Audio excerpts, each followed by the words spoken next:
Hello YouTube! Welcome to the Gospel of Marushan. We're going to do some more Bible study today. Genesis chapter 3. Just finished 1 and 2 where God made everything and then made everything again, but did it in a different order and gave us weird details. Now he's going to tell us about why there's suffering in the world. Because he didn't give us the foresight, the knowledge of good and evil. There's suffering in this world. This doesn't make any sense, really. Because he didn't give us the knowledge of good and evil. That is why there is good and evil.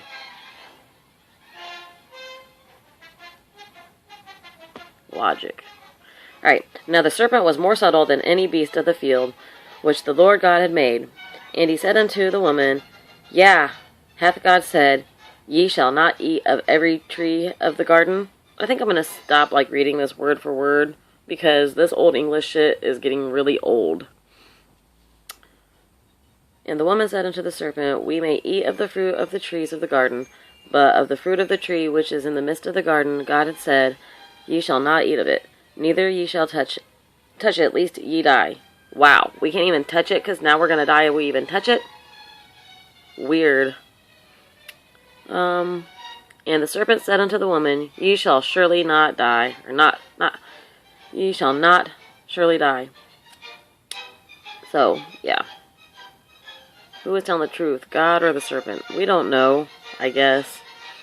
But it makes more sense that we were probably going to die anyways, because we wouldn't have needed to eat in the first place if we weren't meant to die. Because we only eat because we have to. I discussed this in the last video. But still, just want to stress that point. We shouldn't have needed to fucking have eaten in the first place. Because we were already going to die. Obviously. You will surely not die, for God does know that in the day ye eat thereof, then your eyes shall be opened, and ye shall be as gods, knowing good and evil. And when the woman saw that the tree was good for food, and that it was pleasant to the eyes, and that a tree to be desired to make one wise, she took of the fruit thereof, and did eat, and gave also unto her husband with her, and he did eat. And the eyes of them both were opened, and they knew they were naked, and they sewed fig leaves together, and made themselves aprons. They sewed fig leaves together. Where'd they get the needle and thread? Okay. And then the Lord... Oh yeah, I'm getting ahead of myself. I'm skipping around. And they heard the voice of the Lord walking in the garden. Don't know, maybe that's a translation error, but voices don't walk. Travel, maybe, but not walk. So, nope. Sorry, Bible, you're wrong. Again. Man, I should be counting all this shit. It's ridiculous. I mean, we're only in the 3rd chapter, and there's so many contradictions. And so much stuff that just could not happen. Alright. They heard his voice walking in the garden in the cool of the day, and Adam and his wife hid themselves from the presence of the Lord amongst the trees of the garden. And the Lord called unto Adam, and said unto him, Where art thou? Really, God? I think you know. I think you know where they are. And he said, I heard thy voice in the garden, and I was afraid, because I was naked, and I hid myself. Well, maybe God was just testing him there too to see if he was going to tell the truth. And he said, Who told thee that thou was naked? Hast thou eaten of the tree where I commanded thee that thou should not eat? Shouldest not eat? It's fucking old English. And the man said, The woman whom thou gavest to me, gave me of the tree, and I did eat.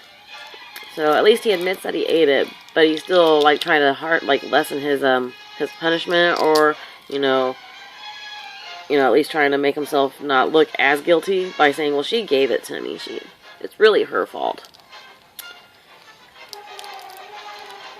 And the Lord said unto the woman, What is this that thou hast done? And the woman said, The serpent beguiled me, and I did eat. And now she's blaming the serpent. you know, at this point, they know that it's wrong to, like, try to pass it off onto someone else. But they do it, so I can understand being pissed off about that. But to be pissed off at them for eating the fruit when they didn't know the difference between good and evil in the first place, I mean, how can you get mad at someone for doing something that they don't know is wrong? Even if you've told them don't do it, if they don't know that don't do it and they do it is bad, then how can you punish them for it? You're a fucked up dude. God, you're a fucking dick. I mean, for real. And to God, and God, and God, and God, and God. Yep. I keep getting lost. Sorry, guys. Just bear with me here, because I'm not editing yet. And I did eat. And the Lord God said unto the woman, what? Oh, yeah. And I did eat. And then the Lord said unto the serpent, because thou hast done this, thou art cursed above all cattle, and above every beast of the field. Upon thy belly shalt thou go, and dust shalt thou eat all thy days of thy life. Alright, snakes don't eat dust, so that's another fail. And now all snakes don't have legs, they all crawl on their bellies, and they're all being punished for this one snake's actions, which was what you guys probably are going to say is the devil. When did God make the devil? Because we just went through the first 2 chapters and never did it mention a devil or angels or anything. Talked about heaven, talked about making shit, but it didn't talk about those creations. No hell, no devil, no angels. So why did God make the devil? If he knew he was going to do all this shit, why did he make him? Because it was part of his plan. It was part of his plan to send people to hell. Seriously, your God is fucked up. He's more like a fucking devil himself. Which, God, it's really, man, if you guys want to believe in God, that's fine, but why do you want to believe in this God? Why do you want to believe in this God? He's fucked up. Why would you believe anything in this book? Why would you believe in heaven and hell? Why would you believe this God? I mean, maybe there is a God. But maybe it's none of these gods that anybody has ever concocted before. If there is a God, that God is probably like, wow, what the fuck is going on down there? They're dumb. And, let's see. And I will put enmity between thee and the woman. Yep, that's where I'm at. And between thy seed and her seed, it shall bruise thy head, and thou shalt bruise his heel. I don't really know what that means. Somebody might want to explain that one to me. That kind of went over my head. Unto the woman he said, I shall greatly multiply thy sorrow and thy conception. In sorrow thou shalt bring forth children. And thy desire shall be to thy husband, and he shall rule over thee. That's a pretty harsh punishment just for fucking eating a fruit that they didn't really know was bad to eat. Because you didn't really make it clear just by saying, don't eat it because you're going to die. They didn't know that disobeying you was an evil act. Because you didn't let them know the difference between good and evil. I mean, why? Why wouldn't you want us to know what we were doing was wrong? Oh man, we got like a really bad deal here, girls. For real, we got a really shitty, really shitty deal. We got this terrible childbirth, and we have to fucking be submissive to our husbands. Alright, let's see, what does he do to Adam? And unto Adam he said, because thou hast hearkened unto the voice of thy wife, and hast eaten of the tree of which I commanded thee, saying, thou shalt not eat of it, cursed is the ground for thy sake, and sorrow shalt thou eat of it all the days of thy life.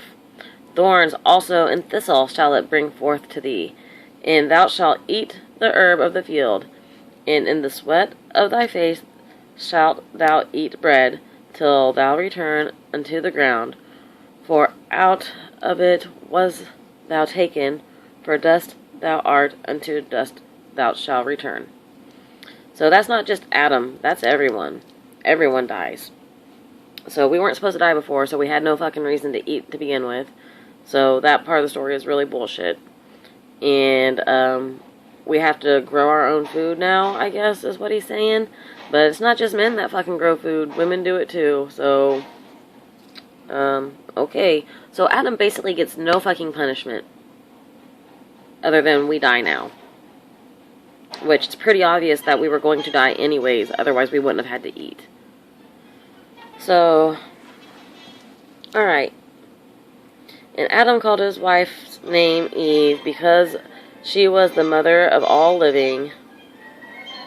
Wow, the story just randomly jumps around, doesn't it? And Adam called his wife's name Eve because she was the mother of all living. And unto Adam also he and his wife did the Lord God make coats of skins and clothed them. And the Lord God said, Behold, the man is become as one of us, to know good and evil. What? See, here's God talking about himself in multiple personality disorder again. I don't have makeup on this eye because I rubbed it off, so this eye looks bigger than this one. Good reason to keep all this hair in my face, which is just always there anyways. But, alright. And the Lord God said, Behold, man is become one of us. The man has become one of us, as one of us, and to know good and evil. And now, lest ye put forth his hand, and take also of the tree of life, and eat, and live forever. Therefore the Lord God sent him forth from the Garden of Eden, to till the ground from whence he was taken. So drove out the man, and he placed at the east of the Garden of Eden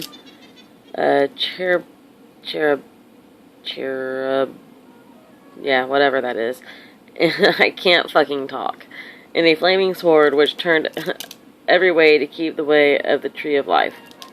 What happened to this fucking flaming sword? Where the hell did it go? Why can't... Oh yeah, that's right. The fucking flood. It just washed everything away.